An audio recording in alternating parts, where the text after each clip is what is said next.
ইরানের জাতিসংঘ মিশন জোরালোভাবে প্রত্যাখ্যান করেছে ইসরায়েলের সেই দাবি যেখানে বলা হয়েছিল ইরান একটি হাসপাতালকে লক্ষ্য করে হামলা চালিয়েছে। জাতিসংঘে ইরানি প্রতিনিধি দল এক বিবৃতিতে দাবি করেছে এই অভিযোগ সম্পূর্ণ মিথ্যা ও ভিত্তিহীন। বিবৃতিতে বলা হয়, ইরান দৃঢ়ভাবে প্রত্যাখ্যান করছে সেই মিথ্যা প্রচার যেখানে বলা হচ্ছে আমরা কোনো হাসপাতাল লক্ষ্য করে হামলা চালিয়েছি।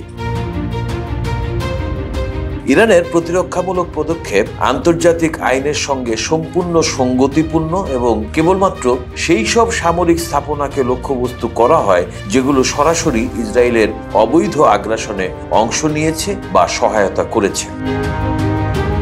ইরান আরও জোর দিয়ে জানায় দেশটি আন্তর্জাতিক মানবিক আইন ইন্টারন্যাশনাল হিউম্যানিটেরিয়ান ল এর প্রতি প্রতিশ্রুতিবদ্ধ এবং ইসরায়েলি চরমপন্থীদের মতো তারা বেসামরিক জনগণ বা বেসামরিক অবকাঠামোতে হামলা করে না। সম্প্রতি মধ্যপ্রাচ্যে চলমান ইরান ইসরায়েল উত্তেজনার মধ্যে ইসরায়েল অভিযোগ করে ইরান একটি হাসপাতাল লক্ষ্য করে হামলা চালিয়েছে। এই অভিযোগ ঘিরে আন্তর্জাতিক অঙ্গনে সমালোচনা শুরু হলে ইরানের পক্ষ থেকে এই ধরনের প্রতিক্রিয়া আসে।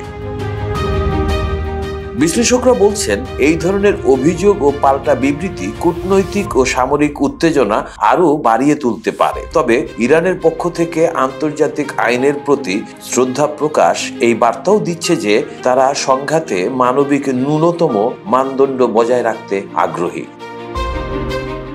দেলোয়ার হোসেন, খবর সংযোগ।